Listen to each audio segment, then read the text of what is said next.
Subscribe to our YouTube channel and press the bell icon to get the latest updates. Sulochana Meghnath की पत्नी व भगवान विष्णु के शेषनाग वासुकी की पुत्री थी, जो कि लक्ष्मण शेषनाग के ही अवतार थे। इसीलिए वो सुलोचना के पिता व मेघनाथ के ससुर लगते थे। सुलोचना को नाग कन्या कहा जाता था व कुछ पुस्तकों के अनुसार उसका नाम प्रमिला भी था। युद्ध भूमि में जब मेघनाथ लक्ष्मण के हाथों वीरगति को प्राप्त हो गए, तब सुलोचना अपने पति के शरीर के साथ सती हो गई थी। हालांकि इस कथा का उल्लेख ना तो वाल्मीकि रचित रामायण व ना ही तुलसीदास रचित रामचरितमानस में मिलता है। कुछ अन्य भाषाओं, मुख्यतः तमिल भाषा की कथाओं में इसका प्रमुखता से उल्लेख मिलता है। इसीलिए आज हम आपको सुलोचना का चरित्र व उसके सती होने की कथा के बारे में बताएंगे। तीसरी बार युद्ध में जाते समय मेघनाथ को यह ज्ञात हो गया था कि श्री राम व लक्ष्मण कोई साधारण मानव नहीं, अपितु स्वयं नारायण का रूप है। तो वह अपने माता पिता व सुलोचना से अंतिम बार मिलने आया। वह अपने माता पिता से मिलकर जाने लगा। तब उसने सुलोचना को देखा। सुलोचना से वह इसलिए नहीं मिलना चाहता था क्योंकि उसे लग रहा था कि कहीं सुलोचना के आंसू देखकर वह भी भावुक हो जाएगा, वह युद्ध में कमजोर पड़ जाएगा। किंतु जब उसने सुलोचना का मुख देखा तो अचंभित रह गया। सुलोचना की आंख में एक भी आंसू नहीं था तथा वह अपने पति को गर्व से देख रही थी। हालांकि उसे भी पता था कि आज उसका अपने पति के साथ अंतिम मिलन है, लेकिन एक पतिव्रता व कर्तव्यनिष्ठ नारी होने के कारण उसने अपने पति को युद्ध में जाने से पूर्व उनके कर्तव्य में उनका साथ दिया व अपनी आंखों से एक भी आंसू नहीं गिरने दिया।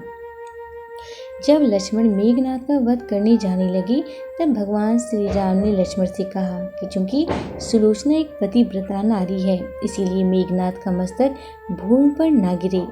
इसलिए जब लक्ष्मण ने मेघनाथ का मस्तक काटकर धड़ से अलग कर दिया तो उसे श्री राम के चरणों में रख दिया। भगवान श्री राम लंका व सुलोचना को यह बता देना चाहते थे कि युद्ध में मेघनाथ वीर गति को प्राप्त हो चुका है। इसी उद्देश्य से उन्होंने मेघनाथ की दाहिनी भुजा को काटकर धनुष बाण से सुलोचना के पास पहुंचा दिया। जब सुलोचना ने मेघनाथ की भुजा देखी तो उसे अपनी आंखों पर विश्वास नहीं हुआ। उसने उस भुजा से युद्ध का सारा वृत्तांत लिखने को कहा।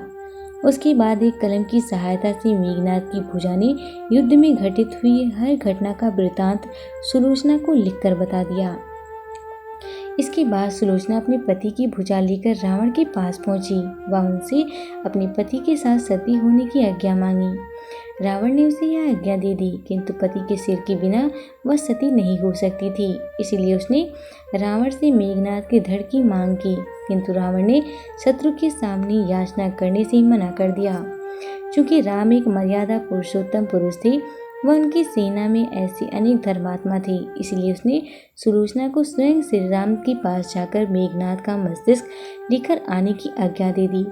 सुलोचना लंका नरेश से आज्ञा पाकर श्री राम की कुटिया की ओर प्रस्थान करने लगी।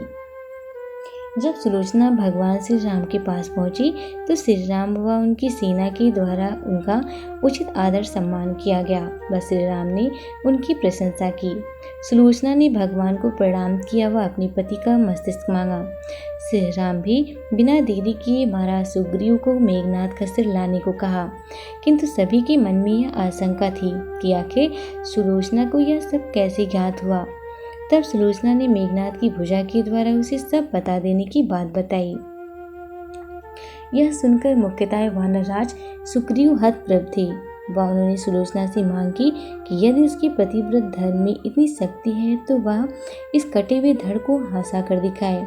यह सुनकर सुलोचना ने उससे मस्तिष्क को अपने प्रतिव्रत धर्म की आज्ञा देकर उसे सबके सामने हंसने को कहा। इतना सुनते ही मेघनाथ का कटा हुआ सिर जोर जोर से हंसने लगा।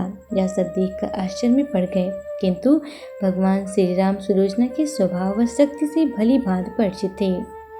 उन्होंने उस दिन युद्ध विराम की घोषणा की व लंका की सेना को अपने युवराज का अंतिम संस्कार करने को कहा, ताकि सुलोचना के सती होने में किसी प्रकार का रक्तपात न हो। इसलिए उस दिन कोई युद्ध नहीं हुआ था। अपने पति का कटा हुआ सिर लेकर सुलोचना लंका आ गई व समुद्र किनारे सभी मृत सैनिकों व मेघनाथ की अर्थी सज गई। सुलोचना धधकती अग्नि में अपने पति का सिर लेकर बैठ गई। वह सभी के सामने सती हो गईं। Subscribe to our YouTube channel and press the bell icon to get the latest updates.